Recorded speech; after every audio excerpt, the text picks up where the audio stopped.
Assalamualaikum warahmatullahi wabarakatuh. Kami dari kelompok 2 perilaku konsumen kelas D izin memperkenalkan diri. Nama saya Dinda Isyarat Yantika dengan nik belakang kelompok 10. Nama saya Masalah Warga Ferdinand dengan nik 031. Nama saya Zivan Yusuf. Nama saya Faiz Muhammad Fakir dengan nik belakang 122. Nama saya Fatimah Zarawat dengan nik 034. Saya Nasrul Fitri dengan nik belakang 027. Saya Viola Maharani dengan nik belakang 025. Saya Jara Aisyah dengan nik belakang 121. Kami di sini akan memaparkan materi decision making terhadap PT Garuda Indonesia. Garuda Indonesia mempersembahkan layanan penerbangan full service terbaik. Garuda Indonesia maskapai flag carrier Indonesia yang saat ini melayani lebih dari 90 destinasi di seluruh dunia dan berbagai lokasi eksotis di Indonesia. Dengan jumlah penerbangan mencapai 600 penerbangan per hari, Garuda Indonesia memberikan pelayanan terbaik melalui konsep Garuda Indonesia Experience yang mengedepankan Indonesian Hospitality, ramah tamahan, dan kekayaan budaya Indonesia. Garuda Indonesia Group mengoperasikan 202 armada pesawat sebagai jumlah keseluruhan dengan rata-rata usia armada di bawah 5 tahun. Adapun Garuda Indonesia sebagai main brand saat ini mengoperasikan sebanyak 144 pesawat, sedangkan Citylink mengoperasikan sebanyak 58 armada. Melalui program transformasi yang berkelanjutan, Garuda Indonesia berhasil mencatatkan sejumlah pengakuan internasional, diantaranya adalah pencapaian sebagai The World's Best Economic Class dari TripAdvisor Traveler's Choice Awards, maskapai bintang 5 atau 5 Star Airline sejak tahun 2014, Top 10 World's Best Airlines Skytrax 2017, The World's Best Cabin Crew selama 5 tahun berturut-turut sejak 2014. Selain itu, pada tahun 2017 lalu, Garuda Indonesia juga berhasil meraih predikat bintang 5 dari Airline Passenger Experience Association. Kemudian ada consumer decision making atau pengambilan keputusan konsumen. Definisi consumer decision making adalah proses kognitif, emosional, dan perilaku kompleks yang dilakukan konsumen dalam memilih, membeli, menggunakan, dan mengevaluasi produk atau layanan. Proses ini meliputi tahapan sistematis mulai dari pengenalan masalah, pencarian informasi, evaluasi alternatif, keputusan pembelian, hingga evaluasi pasca pembelian. Faktor-faktor yang mempengaruhi menurut Kotler dan Keller tahun 2021 terdapat 2 kategori faktor utama. Pertama, faktor internal, pertama persepsi individu terhadap produk, motivasi pribadi, serta sikap dari pengalaman sebelumnya. Dan faktor eksternalnya, pengaruh budaya, kelompok referensi, dan strategi pemasaran perusahaan. Tujuan utamanya yang pertama memaksimalisasi kepuasan konsumen, memilih produk yang memberikan kepuasan tertinggi sesuai preferensi dan ekspektasi personal mereka. Yang kedua, minimalisasi resiko, mengurangi resiko seperti keraguan kualitas, ketidaksesuaian ekspektasi, atau kerugian finansial melalui evaluasi yang cermat. Yang ketiga, efisiensi pengambilan keputusan, menginginkan proses yang efisien dan tidak memakan waktu berlebihan dengan dukungan informasi yang mudah diakses. Yang keempat, pemenuhan identitas atau status sosial, memilih produk untuk mencerminkan identitas pribadi, gaya hidup, atau status sosial yang diinginkan. Selanjutnya, Consumer Decision Making Input pada Garuda Indonesia. Yang pertama, 4P Garuda Indonesia. 4P terhadap produk Garuda Indonesia menawarkan layanan penerbangan full service dengan kelas ekonomi, bisnis, dan sebelumnya first class, dilengkapi fasilitas seperti makanan, hiburan, bagasi gratis, dan layanan bernuansa budaya Indonesia melalui konsep Garuda Indonesia Experience. Tersedia juga program lalu lintas Garuda Miles. Lalu selanjutnya, penerapan 4P terhadap harga. Sebagai maskapai premium, harga tiket Garuda lebih tinggi daripada maskapai low cost, namun sepadan dengan kualitas layanan. Garuda juga menawarkan promo diskon cicilan 0% cashback dan menerapkan sistem harga dinamis sesuai permintaan. Lalu selanjutnya, penerapan 4P distribusi atau place tiket dapat dibeli melalui website, aplikasi, kantor penjualan, agen perjalanan, dan online travel agent.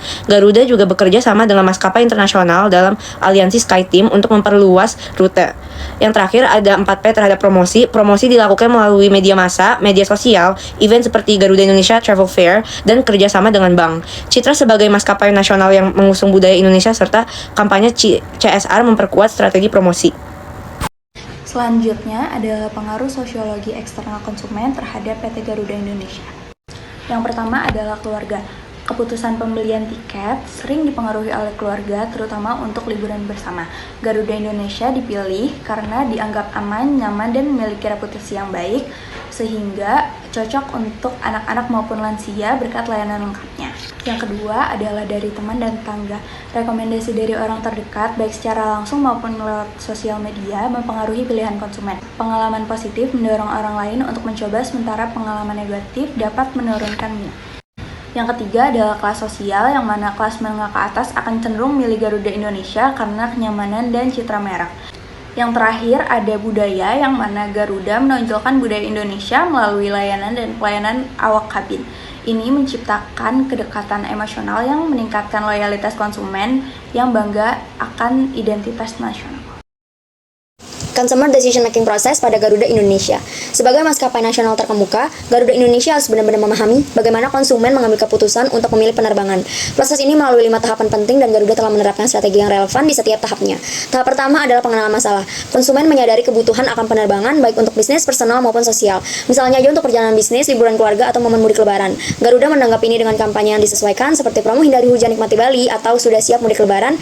Tahap kedua adalah pencarian informasi. Karena tiket pesawat termasuk pembelian dengan keterlibatan tinggi, konsumen mencari informasi dari berbagai website resmi, review online, dan media sosial. Garuda mengoptimalkan kehadiran digitalnya dengan virtual cabin tour, manajemen reputasi, dan kolaborasi dengan micro-influencer. Tahap ketiga adalah evaluasi alternatif. Garuda bersaing dengan maskapai low cost, middle range, dan premium. Untuk menonjol, Garuda menawarkan layanan full service dan rating 5 star Skytrack. Lalu mereka juga menyediakan tabel perbandingan fitur dan kalkulator nilai tambah di website resminya. Tahap keempat adalah keputusan pembelian. Konsumen mempertimbangkan harga, promo, dan kemudahan transaksi. Garuda memberikan diskon early bird, opsi cicilan 0%, dan chatbot cerdas Garuda Intelligent untuk mempermudah proses pembelian. Lalu tahap kelima atau tahap terakhir adalah evaluasi pasca pembelian. Garuda langsung meminta feedback melalui survei elektronik dan kios bandara. Mereka meningkatkan loyalitas dengan Garuda Miles dan program service recovery untuk kompensasi bila ada masalah. Secara keseluruhan, kelima tahap ini menjadi kerangka penting untuk memahami perilaku konsumen dan memastikan strategi pemasaran Garuda Indonesia tetap relevan dan efektif.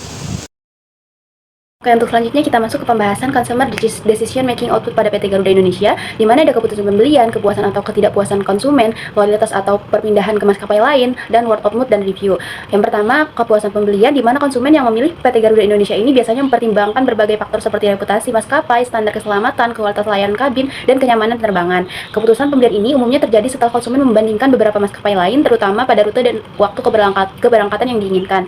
Kemudian ada yang kedua, kepuasan atau ketidakpuasan konsumen. Setelah menggunakan jasa penerbangan Garuda Indonesia, konsumen akan mengevaluasi pengalaman mereka. Jika penerbangan berlangsung tepat waktu, pelayanan kru kabin ramah, makanan enak, dan tempat duduk yang nyaman, maka konsumen akan merasa puas. Sebaliknya, jika terjadi delay, bagasi bermasalah, atau pelayanan dianggap kurang memuaskan, maka timbul ketidakpuasan. Kemudian ada yang ketiga, loyalitas atau perpindahan ke maskapai lain. Konsumen ini yang puas cenderung akan menjadi pelanggan setia dan kembali menggunakan Garuda Indonesia untuk penerbangan berikutnya.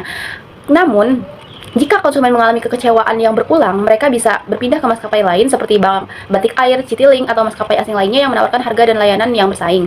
Kemudian yang terakhir ada word of mouth dan review, di mana pengalaman konsumen ini akan disampaikan kepada orang lain baik melalui percakapan langsung maupun media sosial. Konsumen yang puas dapat memberikan rekomendasi positif, sedangkan konsumen yang kecewa biasanya menulis ulasan negatif di situs pemesanan tiket, media sosial, atau forum online. Selanjutnya, diffusion of innovation, yaitu merupakan teori yang dikembangkan oleh Everett M. Rogers yang menjelaskan bagaimana suatu inovasi disebarkan dan diadopsi oleh individu atau kelompok dalam suatu sistem sosial sepanjang waktu. Inovasi dalam konteks ini bisa berupa ide, praktik, atau produk baru yang dianggap lebih baik daripada yang telah ada sebelumnya. Proses difusi inovasi terjadi melalui 4 elemen utama. Yang pertama, inovasi. Inovasi adalah suatu ide, praktik, atau objek yang dianggap baru oleh individu atau kelompok.